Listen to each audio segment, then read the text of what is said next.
Tenemos a Gerardo De Santis, él es economista. ¿Qué tal, Gerardo? Hola Gerardo. Buen día. Bueno, Gerardo, ¿qué tal? Guadalupe, quien ¿Qué habla. tal, Guadalupe? ¿Cómo estás? Estamos hablando de la morosidad de las familias, también de las empresas, pero me preocupa un poco más la morosidad de las familias en este contexto, cómo este tema, bueno, se hizo tan grande que copó la agenda nacional y ya el gobierno tuvo que salir a contestar. Cosas bastante absurdas, a mi entender, ¿no? Como que la gente se compró televisores para ver el mundial y por eso están endeudados. ¿Cómo ves esta situación? Si se podría hacer algo al respecto. ¿Cómo llegamos a esto? Bueno, la situación la veo delicada. ¿Cómo llegamos a esto? En general, en los planes de estabilización, o sea, los planes antiinflacionarios, eh, en un primer momento, después de un primer momento, cuando logran reducir la tasa de inflación, a partir de ese momento se genera o se da generalmente una recuperación de los ingresos reales de la población. Entonces, los periodos de estabilización generalmente vienen acompañados con una recuperación de la actividad económica y con un crecimiento de la actividad económica. Bueno, podríamos mirar el año 91, después de los periodos de hiperinflación del 89-90, como ejemplo, digamos. Pero acá eso no está ocurriendo. Acá lo que pasa es que la diferencia eh, con otros planes de estabilización es que este plan utiliza, les diría que tres anclas para tratar de frenar la inflación. Un ancla es mantener el precio del dólar bajo. Para eso realiza, desde que empezó el gobierno hasta hoy, una serie de intervenciones en el mercado cambiario, directa o indirectamente, para que el dólar se mantenga barato. De esta manera también los productos importados entren baratos y de esta manera entonces actúen como un elemento disciplinador de los precios internos. La otra ancla que utiliza el gobierno es la de la restricción monetaria, o sea, reducido el déficit fiscal y sin tener necesidad de emitir de una manera importante para financiar ese déficit fiscal, lo que ha hecho el gobierno es una política monetaria contractiva de reducir la cantidad de dinero que circula. Eso trae como consecuencia un aumento de la tasa de interés. Conseguir dinero que las familias o que las empresas pidan prestado sale caro. Claro, los deudores se ven afectados. Y la otra ancla ha sido la de mantener a raya los salarios. En general, los salarios privados formales se han deteriorado, han perdido en términos reales, pero además del efecto de la caída del salario real, se junta con el aumento de los servicios que se ha dado en este periodo, el aumento de la luz, del gas, del transporte, del agua, lo que da como de alguna manera una caída del ingreso disponible. O sea, no solo el salario real cayó, porque aumentó menos que los precios, sino que además hay algunas cosas que aumentaron mucho más que la inflación, que son estos rubros, simplificando estos rubros que les nombré. Entonces el ingreso disponible de la familia se contrajo, lo que a la familia le queda para pagar el alquiler, para pagar la despensa, para pagar el colegio privado si lleva a los chicos, para pagar la prepaga, para pagar los medicamentos, para pagar los alimentos, es menos. Se ha contraído el ingreso disponible.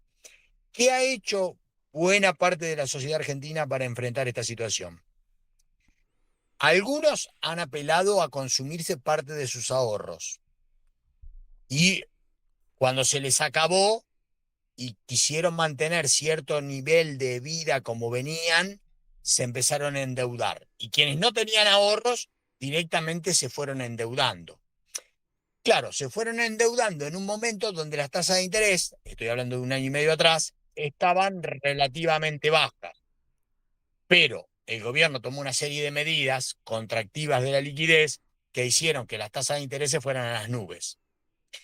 Y eso fue lo que derivó en esta situación donde muchos deudores, fundamentalmente familias, por ahora, fundamentalmente familias, entraran en mora.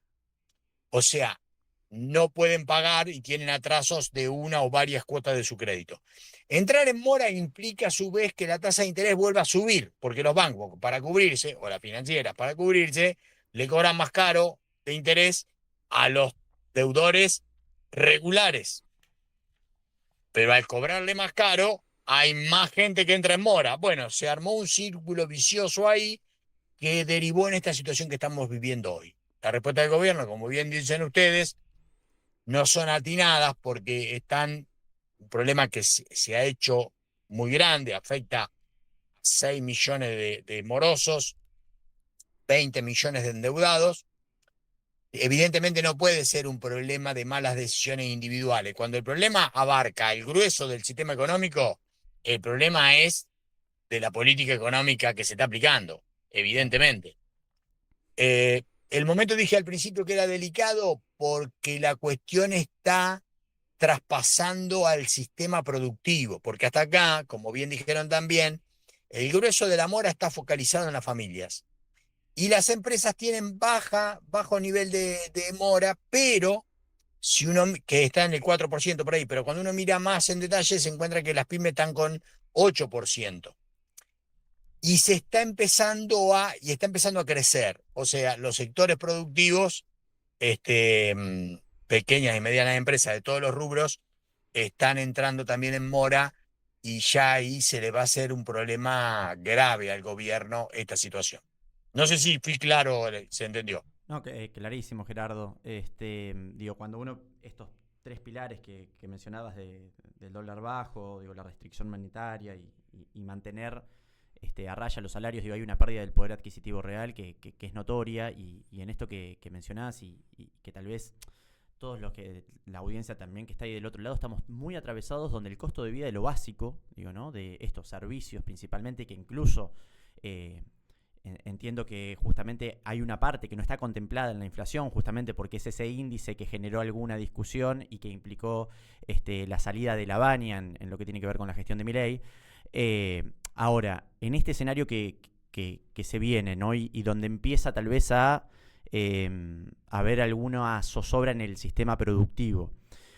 ¿Qué escenario se abre para adelante, digo? Porque con el dólar pisado, o sea, ¿qué es lo que crees vos que viene por delante en un contexto donde también el Estado está recaudando menos justamente por el nivel de endeudamiento que existe, digamos, de la economía y de las personas que dejan de pagar, bueno, distintas entradas que obviamente el Estado recauda? Digo, bueno, en ese escenario, digo, ¿cuál es la dificultad hoy que ves? Digo, ¿qué va a pasar con el dólar?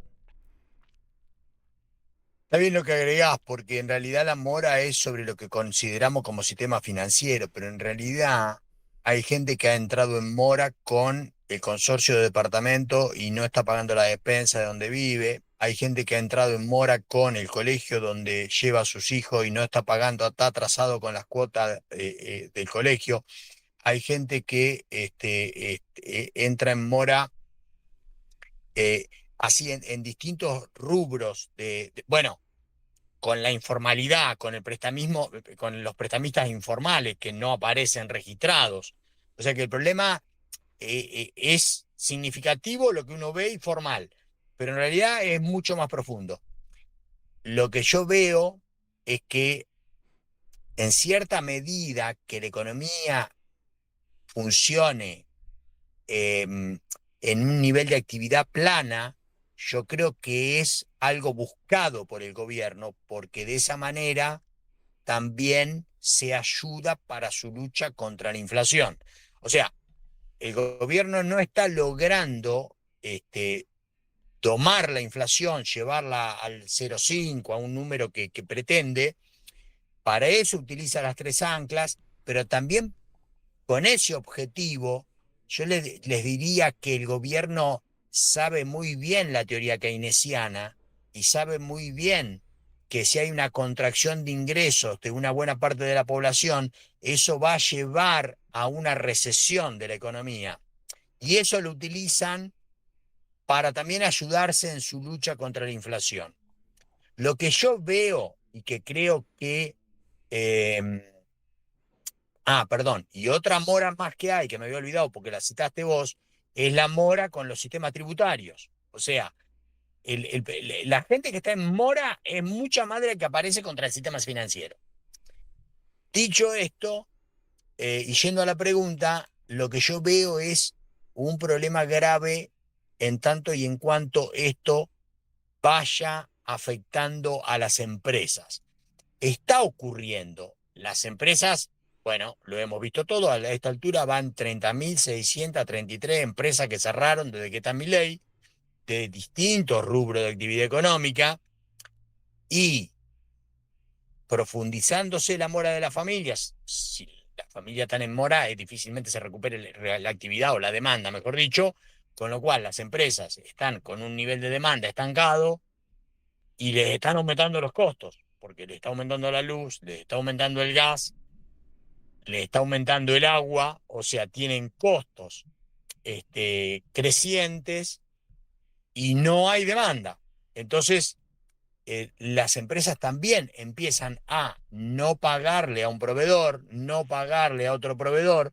Yo di el número promedio de las empresas, 4%, y las pymes un poco más, pero eso se va a ir expandiendo, va a ir aumentando. O sea que el problema va a traspasar al sector productivo, y yo creo que eso le va a implicar al gobierno un costo muy alto porque, bueno, se va a deteriorar la actividad económica, eso va a tener problemas en el empleo, porque hubo toda una primera etapa donde, bueno, los empleos que se perdían iban al sector que podríamos llamar de Servicios. salida o de escape. Mm. ¿Cómo? De servicios, digo, o yo pienso mucha Claro, gente que tal vez, digo, los servicios, trabajadores exactamente, sí. del entramado productivo, empresas, pymes que han cerrado y tal vez, bueno, que mucho se discute y se habla de la uberización de la economía, digo, no, pensar determinadas plataformas, pedido ya y demás, donde obviamente las condiciones de precarización laboral también son terribles. Claro, sí, sector refugio, no me salía la palabra. Exactamente. Primero, cuando había pocos haciendo Uber, bueno, con 3 o 4 horas por día que hicieses Uber, o 8 si habías perdido el empleo entero, lo que pasa es que ahora se llenó de esos lugares de reservorio, se llenaron. Entonces, bueno, bajaron los precios del Uber, el nivel de ingreso de todos los que participan ahí cayó también, o sea, porque son malos oferentes. Entonces ya no es un lugar de refugio. La tasa eso evitó que la tasa de desocupación, porque aumentó 1,5 puntos, casi 2, digamos, en la gestión de Milei. Esto de estas actividades han disimulado el problema, uno no lo ve reflejado directamente en la tasa de desocupación, pero bueno, como decía, esos sectores ya han absorbido una cantidad de gente tan significativa que ahora, bueno, se ve reflejado en los precios que te cobran, ¿no? Los precios se han derrumbado, la cantidad de oferentes es muy grande y, bueno, el deterioro no solo está por el salario real que ha ido cayendo desde los privados formales para la informalidad en mayor grado, los públicos estamos en el 30%, docente universitario, sino que también ese sector de refugio tiene salarios a la baja y además lentamente la tasa de desocupación va creciendo. Esto da como consecuencia o como resultado, bueno, que el aparato productivo va a seguir sufriendo el impacto de esta situación. Un poco una economía que tiene dos ritmos, ¿no? Los sectores que están vinculados a la cuestión energética, el gas, el petróleo, la minería y lo financiero, va a un ritmo, pero eso significa el 15% del aparato productivo, mientras que el resto, que es el 85% restante, va a otro ritmo. O sea, los sectores que nombré primero van a un ritmo, dado los beneficios que se tienen, de crecimiento importante, mientras que todo el resto va o está estancado o sigue en recesión o tiene un muy moderado crecimiento. Esto da como resultado que por ahí la economía crece este año, pongamos el 2%. una cifra que vieron que los promedios ocultan la realidad. El 2%, pero no es que todos crecieron el 2%. No, la minería creció el 18% y la construcción está parada, para dar dos puntos extremos de la situación. Claro, sí, sí, sí, se Entonces, entiende. entonces la perspectiva es esa, que si el gobierno no hace algo, y de alguna manera todo esto está reflejando la falta de confianza que hay en el propio gobierno, porque en realidad lo que está cayendo acá es la demanda de pesos, la demanda de dinero está cayendo. Entonces, el gobierno está en una encrucijada porque no puede expandir el gasto público, no puede devaluar, o sea, cualquier medida que tome algún impacto a nivel de inflación va a tener. Entonces se generó su propia encerrona. Nos vamos achicando, entonces cada vez más difícil recaudar, cada vez más difícil vender, cada vez más difícil conseguir empleo, cada vez más difícil mantener el salario real. Bueno, es como que nos estamos achicando, y esto va a impactar, está impactando y va a seguir impactando en la parte productiva. O sea, Gerardo, vos ves, por lo que entiendo, que el gobierno va a seguir en su política de detener, con muchas comillas, porque muchos servicios han aumentado muchísimo, pero tener un número de inflación bajo a toda costa, y no ves, por ejemplo, que puede haber algún tipo de regulación de las tasas, como sí ocurre en Brasil con Mercado Libre, que acá ponen la tasa que se le ocurra, y eso el gobierno no va a salir de su leitmotiv, que es desregular todo. No, el gobierno derogó la regulación de tasas con los DNU del principio. Tendría que ir y retroceder sobre sus propios pasos, digamos, lo cual no lo veo. No lo veo. Hasta ahora ha estado con la postura de decir, acá hay un tema de fondo, que es que acá hay mucha gente endeudada y son todos clase media y pobres. O sea, no va a haber un salvataje. El Estado en la Argentina ha hecho varios salvatajes, pero ¿qué pasa? Por ejemplo, un salvataje fue en la dictadura cuando se estatizó la deuda privada. Pero lo que pasa es que entre los deudores estaba el grupo Macri, o sea, entre los deudores había grandes jugadores. Después, Claro. cuando se hizo la especificación asimétrica en la caída de la convertibilidad en 2001, diciembre del 2001, hubo una especificación asimétrica. Los deudores con el sistema financiero que le debían dólares le pasaron a deber un peso, por cada dólar un peso, no 4 como pasó a valer el dólar. Eso fue un salvataje que pagamos toda la sociedad. Pero ahí también había grandes jugadores. Clarín.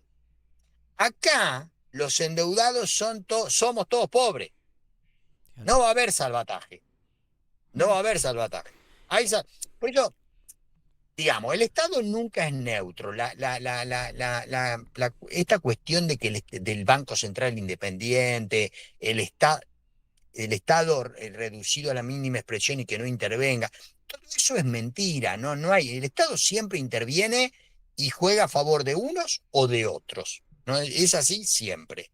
Entonces, economistas liberales de este país han hecho los salvatajes que acabo de nombrarles.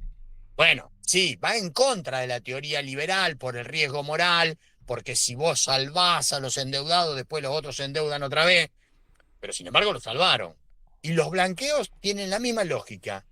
Los blanqueos impositivos, que ha habido dos grandes, el de Macri, 120.000 millones de dólares, porque digamos, blanquear, digamos, esas moratorias, y blanqueos tributarios y de blanquear la evasión, también traen riesgo moral, porque entonces la gente después dice, ¿para qué voy a pagar impuestos si después viene un blanqueo? Sin embargo, hubo un blanqueo con Macri, multimillonario, 120.000 millones de dólares, y otro con Milei, 30.000 millones de dólares. Bueno, pero porque ahí había grandes jugadores o sea, el Estado a favor de los sectores poderosos de la sociedad. Bueno, si hay un montón de endeudados, y tienen problemas con el crédito UVA de vivienda que dio Macri, ¿alguien vio algún salvataje para ese sector?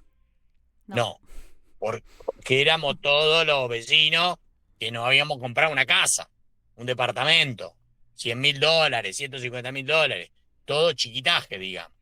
Y en este caso pasa lo mismo. Los sujetos afectados por la política económica del gobierno, de contracción de los salarios y de licuación de ahorros,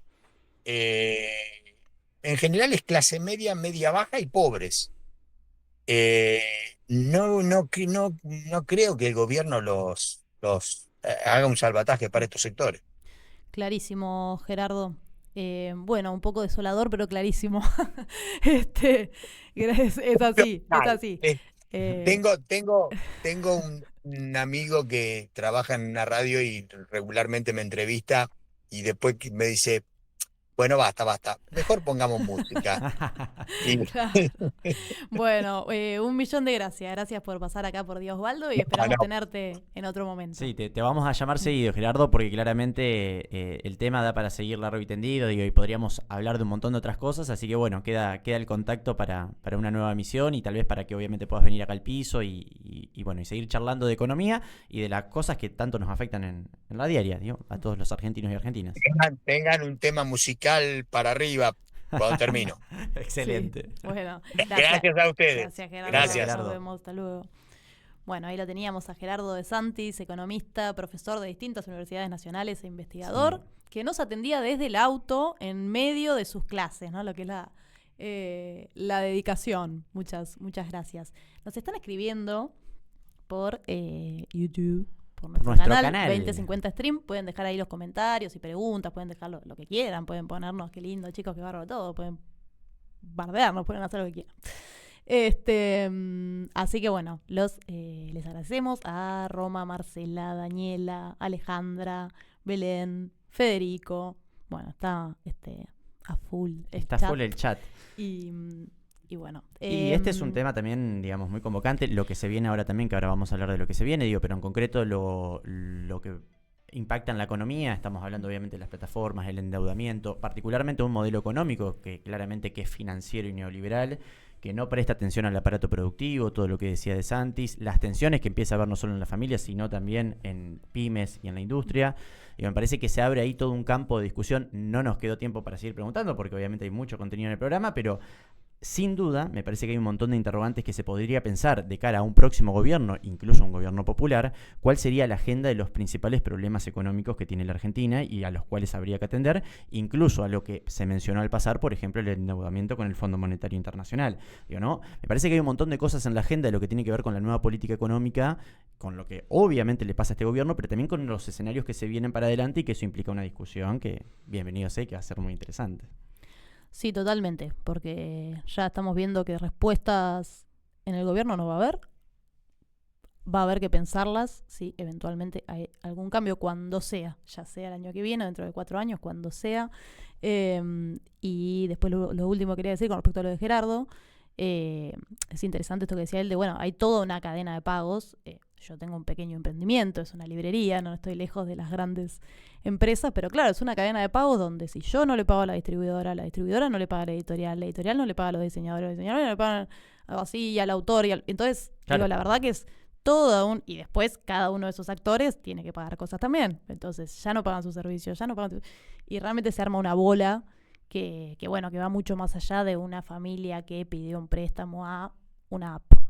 Así que, qué sé yo, Mau. Nuevos escenarios que se abren. Bueno, y esto claramente se vincula con lo que se viene. ¿Por qué? Porque obviamente hay una situación contextual, lo que se viene, que vamos a estar hablando de salud mental desde una lógica de prevención, en concreto qué está pasando con la problemática de los suicidios en Argentina. Ya estamos acá con quien va a ser nuestro próximo entrevistado. Ya está Marcelo Rossi acá en el estudio. Así que bueno, quédense ahí, vamos a una pausa y seguimos con Díaz Osvaldo.